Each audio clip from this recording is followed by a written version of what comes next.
Okay, so we are in the trunk of this E61. So what we want to do is we want to pull the battery out. The battery's in this compartment here under this tray. There should be like a 8mm or perhaps a 10mm screw here, which looks like in this case had been replaced with a Phillips screw. Once that screw is out, this tray should just come right out. Oh look, the screw's not even tight. This tray should come right out, revealing the battery. So we will disconnect the battery here so that we don't have any risk of shorting anything out. And we'll disconnect the negative terminal here. That's a 10mm. We'll just remove it and isolate it, probably wrap it with a rag or something so that the terminal has no chance of reconnecting on its own. All right, so as I said earlier, the starter is underneath that intake manifold. So what we'll do here is we'll just start taking everything off that we'll need to remove in order to remove the intake manifold here. Not the nicest of jobs, but there's certainly worse things that you can be doing. So anyway, we're going to start off by removing the micro filters here for the cabin air filter or cabin ventilation system, the micro filters. And we'll get rid of that cowling here, which will give us more access to the intake manifold. And it's just a matter of just getting everything out of the way. It's sort of intimidating the first time you do it, but just keep picking away at it till you can get to what you need to get.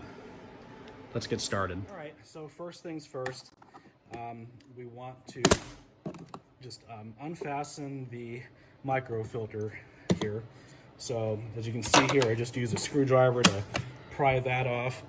There is a 13mm plastic fastener here that you just turn like 90 degrees. Most of the time you don't even need a ratchet or anything. From here, the microfilter comes out. Now is a good time to replace the microfilter if that is necessary. So we're going to repeat this process on the other side. The only difference with this side is that we've got a couple of sensors here. We've got the hood switch right here, and we've got the air quality sensor here. So we'll just go ahead and unplug both of these. So you push down on the tab and the connector should come off. Same with the hood switch. Push down and that'll come off. Now it's just like the other filter. We just get a screwdriver of some sort and pry the retaining clip out of the way. 13mm fastener right here. And now, here's the second microfilter. Good idea to replace these now while we have them. All right, so next order of business is to remove this whole plastic cowl here. Not a terribly hard job to do.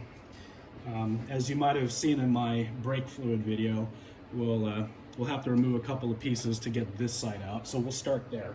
T20 torque screw right here. And there's one on the opposite side as well that we will need to remove. So got that one removed. We've got 3 of these 13mm head plastic fasteners that we'll need to unfasten. And then we've got this guy here in the center. Pull up on the latch and slide towards the driver's side or the left side of the vehicle. And as you can see here, we've got another one of these 13mm fasteners here. So we'll go ahead and loosen all 4 of those. This tray is pretty much ready to come out. What we'll need to do here is pull the weather stripping out of the way. We'll just get rid of this drainage tray here. Get that out of the way. So from here, this tray should pop right up.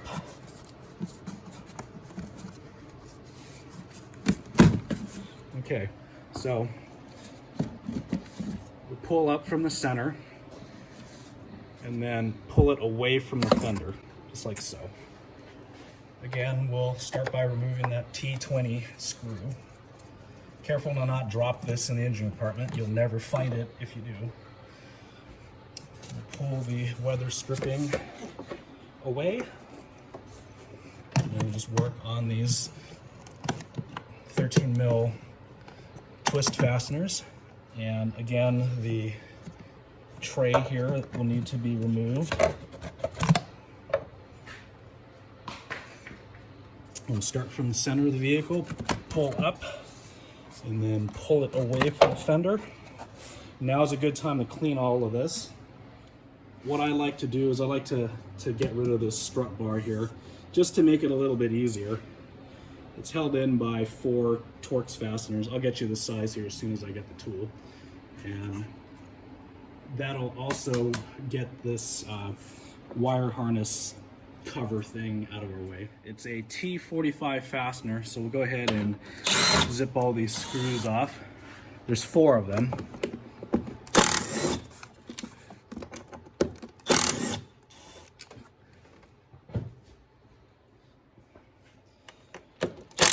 Just the less stuff you have in your way, the easier the job is. All right, so from here, we can just start clipping or unclipping the wire harness from this bad boy here. Not really that difficult, it just stuff pries out of the way. And once we get everything free, we'll be able to move this bar out of our way. So, okay, as you can see, I worked all the cables out of the cable holder here. The positive cable lead is just fastened to this fastener here. Just a matter of grabbing that and pulling it open. And typical old vehicles, the plastic is brittle, so we'll have to fix that later on. The only thing that holds this in are some rubber grommets, so we just need to pull it straight up. And sometimes you've got to pull kind of firm.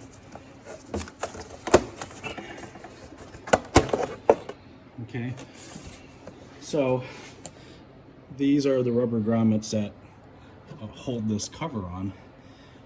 When we go to reassemble it, we'll just put a little bit of silicone grease here to help us hook them into these little studs that they go on. All right, so we're going to remove the top half of the air filter.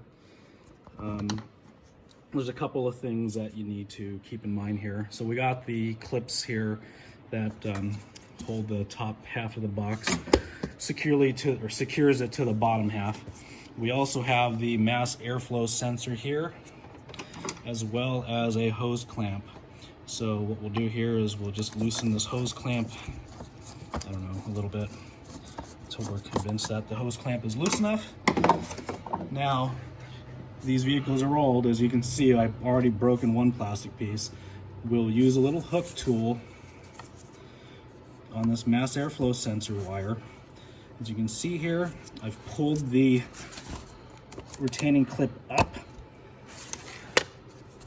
I don't know if that was in focus or not, but you get the idea. So that's how that plug comes out, and we didn't break anything. So now moving on, we will unlatch all that we need to unlatch for the air filter. So as you can see here, here's the mass airflow sensor, and here's the air filter. We'll go ahead and put these aside. This elbow that goes to the throttle body. There's a hose clamp somewhere where my index finger is pointing. We can't see it just yet because we have these 2 cables here. These are held in with these rubber grommets. Pretty easy to remove. We just grab a hold of the grommet and pull straight up. That releases the grommet from the bracket on the intake manifold. We'll do the same with the smaller one. That's the hose clamp that we're trying to get to. I'll go ahead and pull this vacuum line off of the tube there. So if you have a hard time keeping track of things, good idea to put labels on everything. I've done a bunch of these, so I pretty much know where everything goes. I don't need to label things anymore. So I'm going to use a 6mm socket here to loosen that.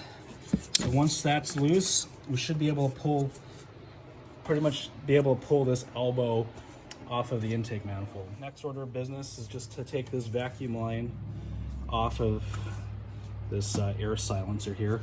Now we're gonna try to grab this elbow down low and gently work it off of the throttle body. Kind of tight, but as you can see, it comes off. We might look at pulling this hose clamp off and having it point up.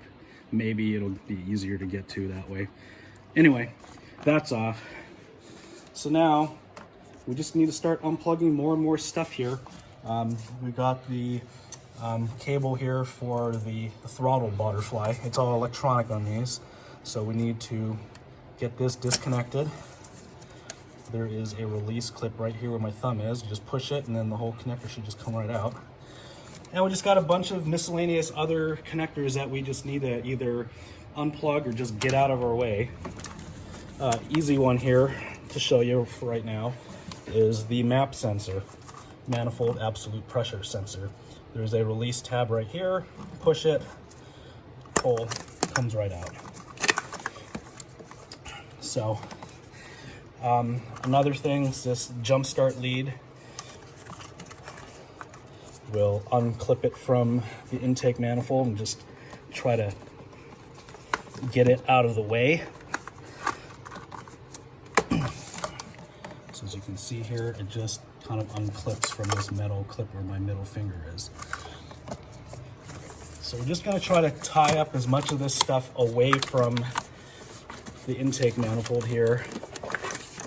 We might just be able to push it down and out of the way too. Something like that will work. This cable here for the DISA valve. This is the valve that operates the intake runners. Just another one of those where we just need to be very careful here. Use the hook tool. Get underneath the lock and just pull out. Okay, so that's out of the way. This vacuum hose is out of the way. So probably the hardest part of this job is getting this crankcase hose removed. In my experience, 9 times out of 10, you'll break it. So probably a good idea to order this hose if you're gonna be doing this job. But the idea is, you see these ridges here by my thumb? You wanna squeeze that and pull the connector out. It's just kind of in a ridiculous position here. You can't even really get any tools. You can get some pliers here and push up on this side while you have an assistant push on the other side right here and then pull this hose out. Okay, so like I said, you break it 9 out of 10 times. I barely leaned into the hose here with my hand to just try to reach in there and pull this. And the hose broke. But these are the squeeze clamps I'm talking about that you need to squeeze on to pull the hose off. So get the crankcase hose off of the back of the head here. So this is a completely optional step, but it does help to get into this area. There's a junction block here with a bunch of wires coming out here, as you can see. We're gonna have to remove the bracket that holds this to the intake manifold. And with this air box out of the way, it makes it a little bit easier to get a hand down there. So they're only held in with these 2 Torx 30 screws right here. We just need to push this tab right here, push that out of the way, and then this whole air box should just pull straight up. Just like so. So that gives us the ability to have our hands down in here. There's another, I think it's a T25 screw that is about where my middle finger is, right here. It holds that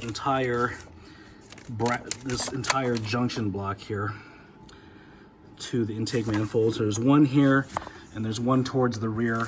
You can kind of see it. I can just, all right. Horrible camera angle, but the tip of my index finger is where the screw is. So that's the second screw to get this whole pile of junk out of the way. That'll slide out from under the intake manifold. I'm going to try to get to it with something like this, maybe a shorter extension. So I don't know why, but these things are ridiculously tight. Ooh, there you go.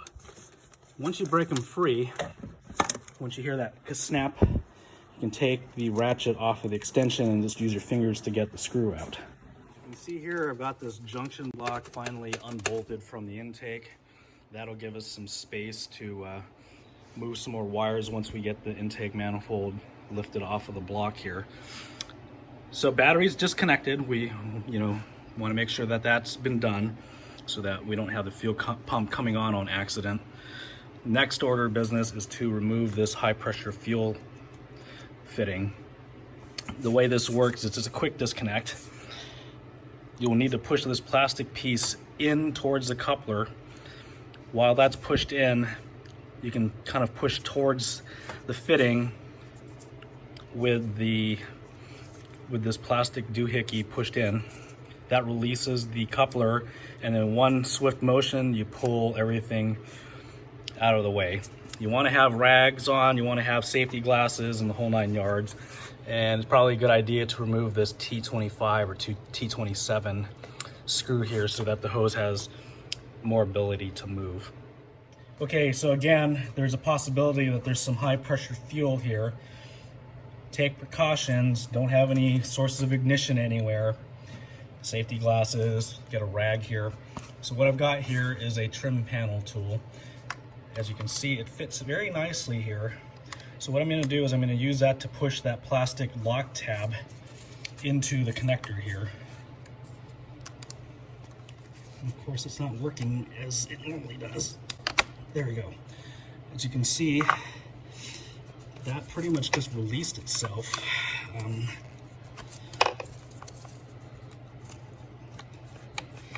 right, so we got a secondary. Oh. See, that's why you wear safety glasses, people.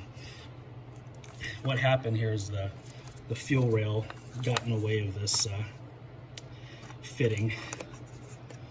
All right, so we can get a rubber glove or something and just cover this to keep debris from entering there, and the same for this side.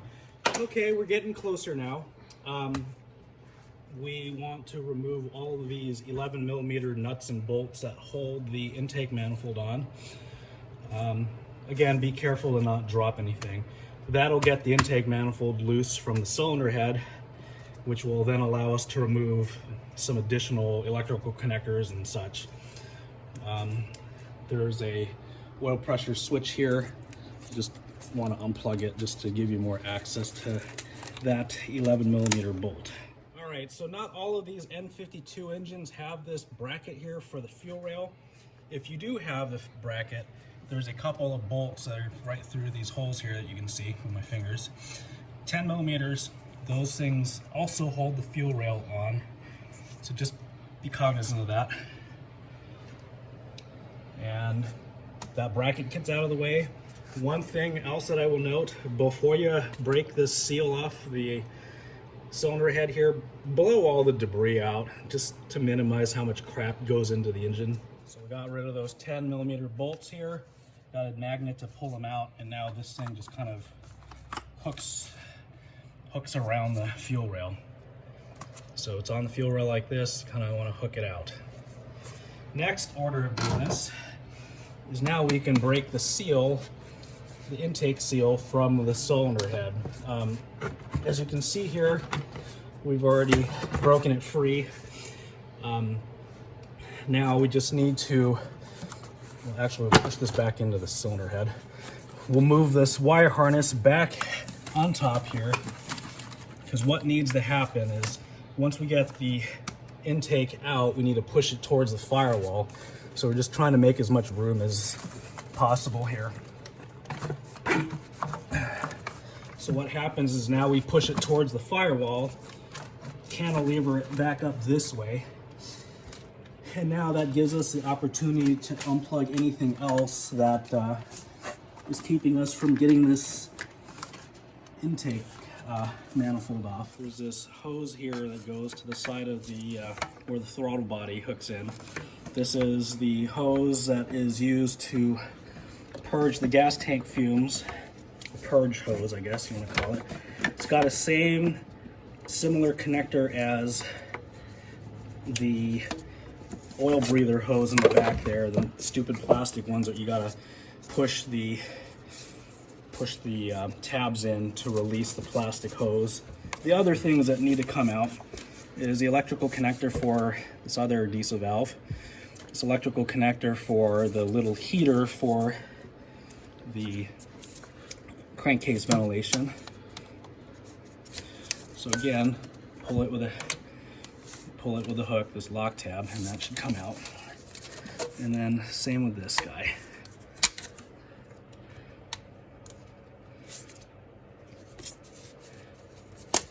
All right, so those two come out. You can't get these mixed up, so they only go into one spot. But if you want to mark them, go ahead and mark them at this time. So meanwhile, I'm gonna work on this, getting this purge hose unplugged from the manifold. Well, so using these hose pliers here, I was able to go on top of the connector and squeeze it and just jiggle it until it came out of its hole here. So it looks like the last thing that's keeping us from pulling this intake off is this drain tube for the crankcase ventilation. It goes into the oil pan, so that's where the oily vapors go back down into the oil pan. And it's got another one of those push connectors that we love. You can see the ribs for the release tab on this side right here where my fingers are. There's one on the opposite side, 180 off. So I'll have to get some pliers or something that can reach in there and squeeze and pull that hose off. Okay, so we got that hose off, that drain hose for the crankcase ventilation. Another one of these hoses that you should probably order because you'll likely break it. Now, if I can get a view of it here, there's a connector right here that there's several here, 1, 2, 3. You can't see the other two, I just can't get the camera in there, I'm sorry. But they look just like this one here, right off the tip of my finger. We want to unplug these because for some reason in this one it's wrapped around the starter cable here and there's no way to get the intake off otherwise. So we'll grab a hook tool, disconnect those. All right, so we finally got all the stupid electrical connectors there for those crankcase heaters out of the way. And now the intake should come out with any luck.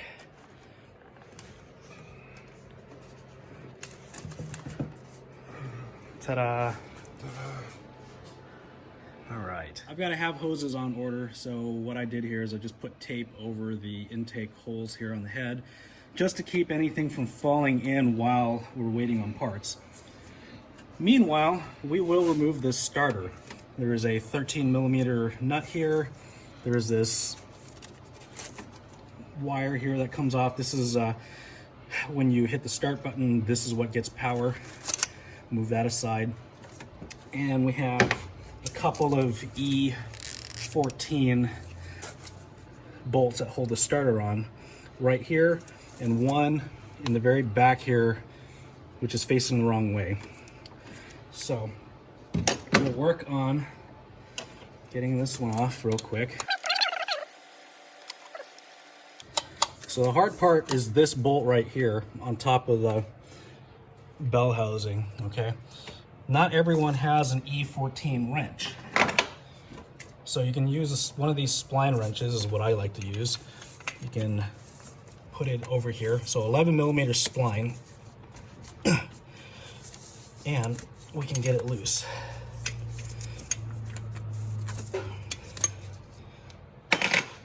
Once loose, you should be able to just get it out by hand. So I like to work on this one first before I remove the bottom one, just because it's a harder one to get to. And these bolts are not reusable, so when you get a starter, make sure you order new bolts as well as new gaskets for the intake manifold. You don't want to end up with a vacuum leak. So this bolt is really long. Okay, so that's one. We'll get to the other with a socket and a ratchet. Again, once it's broken free, you can pretty much just unscrew it by hand. Yeah, short bolt and a long bolt. Okay, so we'll just kind of get the knock sensor wire out of the way. And there you go. So in the next segment, we'll show putting the new starter in place, and we'll see you then.